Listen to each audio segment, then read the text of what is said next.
Alright guys, so let's go over the endgame of Path of Exile. This is an introduction to the endgame. So after you kill Kataba, you'll go back to town. Everyone will say congratulations. Make sure you talk to Lonnie. You can get 2 extra skill points. But now we're going to go talk to Lily, and we're going to set sail from Oriath to get to the end game. This is going to be the introduction to maps and some other things. So we're going to be waking up. Helena's going to talk to us. So go ahead and talk to her. And she's going to say talk to Kyrak. Grab the crafting recipe over here. And we will continue. There's other people to talk to, but we're just gonna go and go all the way around. It's kind of actually a big loop. And then we'll get to the little command center and start doing some content. Oh, is that little sliver right there? It's that little sliver. Snuck by me. But if you want the dialogue and stuff, feel free to talk to all the characters. We're just here to kind of show off how to like get to the end game and how to actually access it. So we've got a little stash space over here that we can go to. And remember those maps? Well, he'll give us one at the very beginning, though. But we'll get this waypoint over here. We're going to talk to Commander Kyrak. Or Kirek. We'll go ahead and select any map. Now, you might have acquired some maps in the very beginning. Get one that you don't already have. If you don't want to check, like, right now I'm lazy, I don't really care. Just select anyone. It doesn't really matter.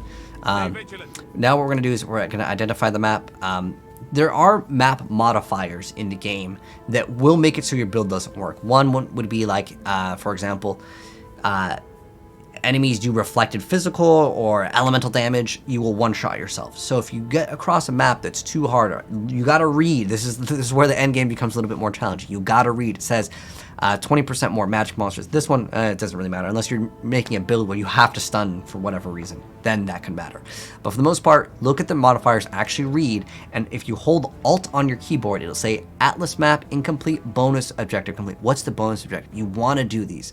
So what we're going to be doing is we're going to be putting these maps inside this map device over here. You can also do this at your hideout, but in the very beginning, you can do it here.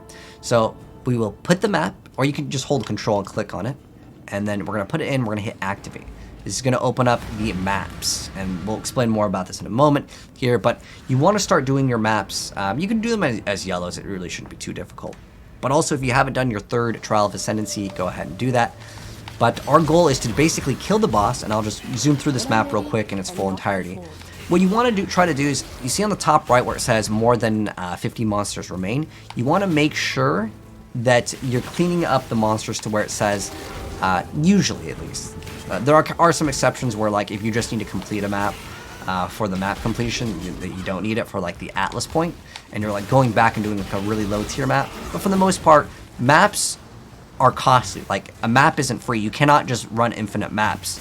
Eventually, you have good enough to sustain where you can, but what I'm trying to say is the map is an investment in terms of, like, running it. So make sure you kill most of the monsters here. You don't have to make it say 0. Just anything under 50 is okay. I'm not going to engage in this mechanic. I can do it after if I really want to, but I'm just here to go kill the boss. So how a map works is your goal is to kill the map boss, and you want to kill it based on the difficulty that the tier requires. Some difficulties will just be kill it on, it'll be blue, then it's going to change to rare, then it's going to change to corrupted maps. So we'll go to this area called the arena. Most maps are going to be like this, by the way. They have like a little arena that you go in, and you're going to defeat the boss. And he's dead. So it'll say, talk to Commander Kyrak. It's got Strand complete and bonus objective complete. So I'm not sure what the default key is. If you hit Atlas screen, my key is G, as in Gorilla, but I'm not sure what the default key is. So you'll see that this map is completed. It'll say bonus, kill a boss of magic or higher version of this map. Now we have a bunch of maps, and I'll go grab some other maps, and we're just going to portal out. You can see there's only 14 remaining here. If I go over here, though, this number may change depending on like the area. There's certain other things, but for the most part, we're just going to go back at this point, and we're going to talk to him, and he's going to basically have the ability to purchase more maps. So how can you get maps? Because this is actually kind of important. So in terms of like a playthrough, since I'm doing this as a full playthrough guide, and by the way, if you're watching this and you're just as like the end game guide, and if you want to build what I was building, you're like, dude, that gameplay looks sick, I have a full guide. In fact, we're already at the end game here, so it'll be the exact same build that you guys saw. It's very powerful, very cheap. But what we're going to be doing now is we're going to show off how to buy maps, as well as like there's Atlas missions. These are basically maps that you can get kind of for free. They reset depending on your Atlas passive, you can get more of these per day. But basically, these are maps that you can roll for free. Eventually, they'll get harder and harder. Red is the harder ones, yellow is like medium, and white is the easy. They kind of progress into it, though. If you hold Alt, you can see which ones you completed. Ideally, what you do on the Kyrak missions is still don't do ones that you cannot do, but then also look at the completion. Like, for example, if I need exposure, I might not want to run this map, so I'll select a different one. Some of these maps that roll on here can be very expensive maps, so it's always a good idea if you see some map that like it doesn't look like a normal one, check to see how expensive they are. You can go to PoE.trade or go to the Path of Exile /trade website, type in the map, also look at the map tier that determines how expensive the map can be. And certain maps are going to be worth more than others, and if you get a rare map that can be worth something, like for example this one, I guess you can't even scan with the Awaken PoE trade, but it might be worth like a Chaos or something. Certain maps can be worth doing over others, even if you haven't completed them, because their appearance rate is going to be lower. But go talk to Kyrak if you need more maps. How can you get more maps? Well, you can purchase items from Kyrak, and they will cost Orbs of Chance. You can also buy them through players. You can get them as drops while you're doing like the campaign. You might have noticed towards the end of the game you're starting to get these. You can get them there. You can trade them with players. But the ideal goal of what you're trying to do at the end game is just do these maps. Now it's random on what maps that you're going to be dropping, but generally how it works is you will drop maps adjacent to what you have, but there's an exception of like the Atlas tree, which we'll also get into, because if you thought there's only one tree in Path of Exile, well, there's a button for the Atlas passive tree that opens up the doors to a lot of things. If you guys want to see what I plan to do for a beginner player, I can also recommend what I'm about to do, because it's very beginner friendly, because it doesn't require you to read. And I know it sounds dumb to say it doesn't require you to read, but there are certain modifiers that you can match up in Expedition that literally you cannot beat. It's actually impossible because you didn't read and you're like, what the heck, I'm doing no damage, what's going on here? So basically what I like to do in the very beginning to speed up my map process, unless you're a minion build, I like to get shrines and strong boxes. The reason why is because I do not need to stop to read Expedition. I do not need to stop and read what are these modifiers on this Arch Nemesis mod that is also in essence, because it could actually kill you as well. Especially if you're playing a hardcore, but more likely people aren't watching, you know, a beginner's guide and they're playing hardcore. But if you are, hey, yo, shout outs to you, you're insane.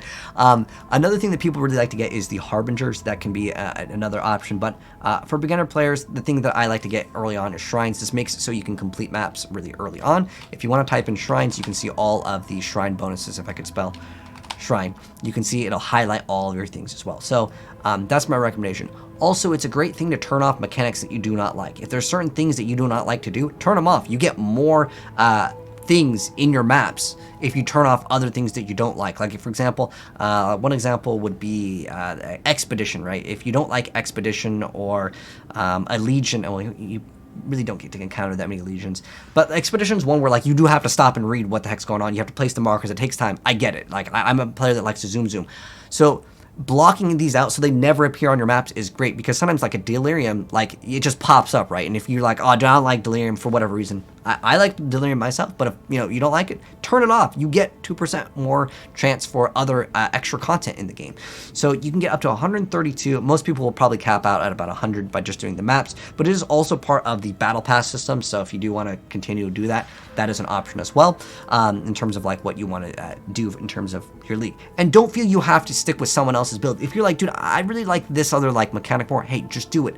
But one thing that I can definitely recommend for any beginner player to try out, make sure you try to fight these brand new Searing Exarch, bosses. These are really cool. They have cool Eldritch currency. Try out this. These are really consistent ways to get what's now Divine Orbs in terms of currency, because these invitations are actually worth quite a bit if you like get these invitations done, which I'll talk maybe more about a little bit later, but it kind of depends on what you want to do. But get more maps. Your goal is basically to complete these maps, and when you complete the bonus objective, it gives you that extra passive skill point. We're starting off, we're just going to go put a point right up into here. We're going to get some of these strong boxes, and like I said, we're going to go straight for the shrines. So that's at least my plan. I get the one first strong box first, and then we just go straight to the shrines, and we'll path that. If you guys want to see like my full like Atlas, I'll pin a video that has like my plans for the end game as well as my plans in PoE. And if you wanted to copy this build, it's kind of like there as well. Although I'm still testing out some stuff. This build is all about using the brand new Galvanic Field. I love this skill. It's excellent specific for bosses, and we're just arcing. We're gonna impulsa and just melt content. But yeah, just keep on doing maps, and you can do this in your own hideout, so you don't have to come back here every single time in your like epilogue go over here to Kairu Shures and do it through this. You want to do this in their hideout. It's way more effective. Also, we'll give you guys one extra little bonus tip. So this is my hideout. Your hideout will look different than mine. If you don't have a hideout, you can go to Act 2 and get a hideout as you progress in the towards like the end of the area. Actually, I'm gonna give you the actual area. I think I can probably tell you guys. So it's in Act 2. If you didn't get one, I think it's in like the northern forest. The first place that you can get it is the Dread Thicket. There's like a hideout. It's a little blue icon. You'll just walk in, you'll kill the monsters, and it'll give you the hideout. But basically, your hideout might look different than mine. Actually, yours 100% will definitely look different than mine because there's no way they just put this in the default game. So you can basically customize your hideout, and it's really cool. And you can basically put your maps inside here. Now, one thing that I recommend doing, if you have the currency to do it, if you want to, you can get your maps. Let me go and grab my maps. I have a map tab over here. So the ideal goal, remember, hold Alt, see if you've done the map or not. In the very beginning, transmutes are like kind of like cheaper currency. You might not have that many alks, and I'll probably tell you mostly to save your alks now because they're not super common. Normally, I'd say just alk your white maps and just keep on going on tier 1 because like it's whatever. But you might actually want to save these depending on how much currency you have. Like I completed the campaign, we're at 20 Chaos Orbs. I don't have a 6th link yet, but we could probably get one pretty soon. But what I would do is get this Orb of Transmutation. Just throw this on. Watch what it does. We have now increased item quantity, item rarity, pack size, and there's reflect physical damage. That's one of the modifiers where your build might not be able to do. If you run to a build where you can't do it, you can either scour it to make it just white, or you can throw an Orb of Alteration. Honestly, at this point in the league, I would just keep on rolling the maps white, or make them blue, at least with a transmutation, to complete the bonus objective, because you want to do the bonuses, right?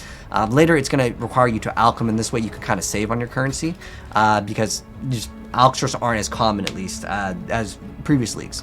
So that's one thing I can recommend doing in the very beginning, but keep on doing these maps. If you're watching this as our full like walkthrough playthrough guide, I can't tell you which maps you rolled, and it's basically you go in, you go to the arena, you kill the boss, you get the bonus, you put in the points, and you keep on doing this for a while. But we're gonna come across like more mechanics, and I'll probably make a little video later down the line. But if you want like the full entire one, I technically already uploaded it for last league, which will be the same exact thing with the minus. Right now we're in Lake of Kalandra, so there's a Lake of Kalandra mechanic. If there's anything newer in maps, I'll drop some more videos on it, but I'll also pin another video that goes through everything. It goes up to, we do Maven, we do Shaper, we do Uber, like we do everything in the game. So if you want to see that complete full guide where we get all of the maps done, we get all of the Atlas passives done, that video is technically already finished, but I just got the maps down. It's going to take me a couple days to maybe get to that point. But anyways, thanks for tuning in, guys. And that's going to pretty much wrap it up. Let me know your thoughts or questions down below, because we're about to zoom and get stuff done real fast, but I'm super excited. This league is looking like an okay league for Lightning, but in terms of the league mechanic, we'll make some videos on that. So if you want to see that and this is your first time here, subscribe, turn that bell, and I'll be dropping more videos on Path of Exile very soon. But take care, and I'll see you in the next part. Peace.